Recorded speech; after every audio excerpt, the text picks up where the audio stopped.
ನಮಸ್ಕಾರ ಸ್ನೇಹಿತರೆ, ತಮ್ಮೆಲ್ಲರಿಗೂ ಸ್ವಾಗತ ಸುಸ್ವಾಗತ. ನೀರನ್ನು ಜೀವಜಲ ಅಂತ ಕರೀತಾರೆ. ಅತ್ಯಂತ ಸುರಕ್ಷಿತವಾಗಿ ಮತ್ತು ಮಿತವಾಗಿ ನೀರನ್ನು ಬಳಸಬೇಕು. ಇಡೀ ದೇಶದ ಎಲ್ಲ ರೈತರಿಗೆ ಕೇಂದ್ರ ಸರ್ಕಾರದಿಂದ ಭರ್ಜರಿ ಗುಡ್ ನ್ಯೂಸನ್ನು ನೀಡಲಾಗ್ತಿದೆ. ನಿಮ್ಮ ಜಮೀನಿನಲ್ಲಿ ಈಗ ಒಂದು ಡ್ರಿಪ್ ಇರಿಗೇಷನನ್ನು ಅಳವಡಿಸಿಕೊಳ್ಳೋದಕ್ಕೆ ಕೇಂದ್ರ ಸರ್ಕಾರದಿಂದ ಬಂಪರ್ ಆಗಿ ಒಂದು ಕೊಡುಗೆಯನ್ನು ನೀಡಲಾಗ್ತಾ ಇದೆ. ಹೌದು, ನೀರಿನ ಕೊರತೆ ಮತ್ತು ಕೂಲಿ ಜನರ ಕೊರತೆಯನ್ನು ನೀಗಿಸೋದಕ್ಕೆ ಅಥವಾ ಹೆಚ್ಚು ನೀರು ಹಾಳಾಗೋದನ್ನು ತಡೆಯಲು ಮತ್ತು ಉತ್ತಮವಾದ ಬೆಳೆಯನ್ನು ಬೆಳೆಯೋದಕ್ಕೆ ಕೂಡ ಈ ಎಲ್ಲ ಒಂದು ಕಾರಣಕ್ಕಾಗಿ ಕಡಿಮೆ ವೆಚ್ಚದಾಯಕ ಹಾಗೂ ಅತ್ಯುತ್ತಮ ಲಾಭದಾಯಕವಾದಂತಹ ಹನಿ ನೀರಾವರಿ ಪದ್ಧತಿಯನ್ನು ಅಳವಡಿಸಿಕೊಳ್ಳುವ ಬಯಸುವಂತಹ ರೈತರಿಗೆ ಈ ಒಂದು ನೀರಾವರಿಯ ಸ್ಕೀಮ್ನ ಅಡಿಯಲ್ಲಿ ಸಂಪೂರ್ಣವಾಗಿ ಒಂದು ಹೆಚ್ಚಿನ ಆದ್ಯತೆಯನ್ನು ನೀಡಿ ರೈತರಿಗೆ ಸಹಾಯ ಮಾಡ್ತಾ ಇದೆ ಕೇಂದ್ರ ಸರ್ಕಾರ. ಈ ದೃಷ್ಟಿಕೋನದಿಂದ ಕೇಂದ್ರದ ಮೋದಿ ಸರ್ಕಾರ ರೈತರಿಗೆ ಕೃಷಿ ಸಿಂಚಾಯಿ ಯೋಜನೆಯ ಮೂಲಕ 90% ಸಬ್ಸಿಡಿಯನ್ನು ನೀಡ್ತಾ ಇದೆ. 100ಕ್ಕೆ 100ರಷ್ಟು ನೀವು ಪಾವತಿ ಮಾಡುವಂಥ ಅವಶ್ಯಕತೆ ಇಲ್ಲ. 10% ಪಾವತಿ ಮಾಡಿದ್ರೆ ಸಾಕು. ಬನ್ನಿ, ಹಾಗಾದರೆ ಈ ಹನಿ ನೀರಾವರಿ ಪದ್ಧತಿಯನ್ನು ಸರ್ಕಾರದ ಸಹಾಯಧನದೊಂದಿಗೆ ಯಾವ ರೀತಿ ಅಳವಡಿಸಿಕೊಳ್ಳೋದು, ಯಾವ ರೀತಿ ಪಡೆಯೋದು, ಯಾವೆಲ್ಲ ದಾಖಲೆಗಳು ಬೇಕು, ಅರ್ಜಿಯನ್ನು ಹೇಗೆ ಸಲ್ಲಿಸಬೇಕು, ಸಂಪೂರ್ಣ ಮಾಹಿತಿಯನ್ನು ನೀಡೋಣ. ಅದಕ್ಕಿಂತ ಮುಂಚೆ ನೀವು ರೈತ ಕುಟುಂಬಕ್ಕೆ ಸೇರಿದವರಾಗಿದ್ದರೆ ತಪ್ಪದೇ ವಿಡಿಯೋಗೆ ಒಂದು ಲೈಕ್ನ ಮಾಡಿ. ರಾಜ್ಯದಲ್ಲಿ ದಿನದಿಂದ ದಿನಕ್ಕೆ ನೀರಿನ ಅಭಾವ ಹೆಚ್ಚಾಗ್ತಾ ಇದ್ದು, ಕೃಷಿಯಲ್ಲಿ ನೀರಿನ ಮಿತವ್ಯಯ ಬಳಕೆಗೆ ಉತ್ತೇಜನವನ್ನು ನೀಡಲು ಸರ್ಕಾರ ಈಗ ಮುಂದಾಗಿದೆ.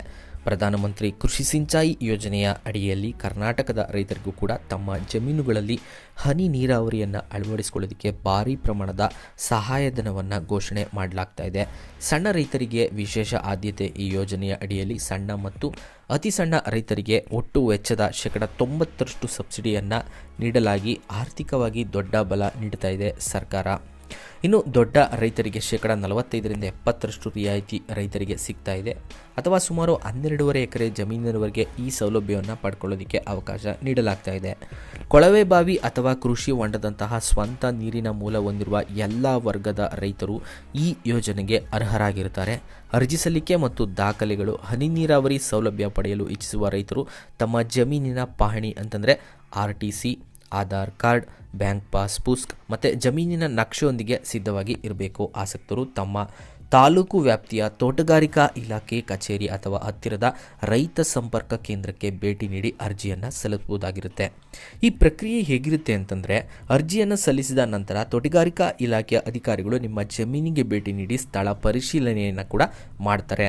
ಯೋಜನೆಗೆ ಅನುಮೋದನೆ ಸಿಕ್ಕ ನಂತರ ಇಲಾಖೆಯಲ್ಲಿ ನೋಂದಾಯಿಸಿಕೊಂಡಿರ್ತಕ್ಕಂಥ ಅಧಿಕೃತ ಕಂಪನಿಗಳ ಮೂಲಕವೇ ಹನಿ ನೀರಾವರಿ ವ್ಯವಸ್ಥೆಯನ್ನು ಅಳವಡಿಸಿಕೊಳ್ಳಬೇಕಾಗುತ್ತೆ. ಕಾಮಗಾರಿ ಪೂರ್ಣಗೊಂಡ ಬಳಿಕ ಸಂಬಂಧಪಟ್ಟ ಬಿಲ್ಗಳನ್ನು ಸಲ್ಲಿಸಿದರೆ ಸಬ್ಸಿಡಿ ಹಣ ನೇರವಾಗಿ ರೈತರ ಬ್ಯಾಂಕ್ ಖಾತೆಗೆ ಜಮಾ ಮಾಡಲಾಗುತ್ತೆ.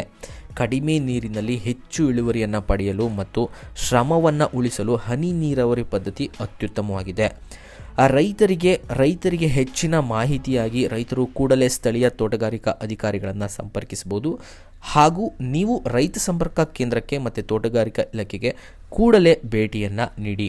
ಸಾಧ್ಯವಾದಷ್ಟು ಎಲ್ಲ ರೈತರಿಗೂ ಕೂಡ ಈ ವಿಡಿಯೋನ ತಲುಪಿಸಿ ಮತ್ತು ಎಲ್ಲರಿಗೂ ಕೂಡ ಶೇರ್ ಮಾಡಿ. ತಪ್ಪದೇ ನೀವು ಒಂದು ಲೈಕನ್ನು ಕೊಟ್ಟು ಹನಿ ನೀರಾವರಿಯ ಬಗ್ಗೆ ನಿಮ್ಮ ಅನಿಸಿಕೆಗಳನ್ನು ಕಮೆಂಟ್ ಬಾಕ್ಸ್ನಲ್ಲಿ ತಪ್ಪದೇ ತಿಳಿಸಿ. ಸಿಗ್ತೀವಿ ಮುಂದಿನ ವಿಡಿಯೋದಲ್ಲಿ. Thank you.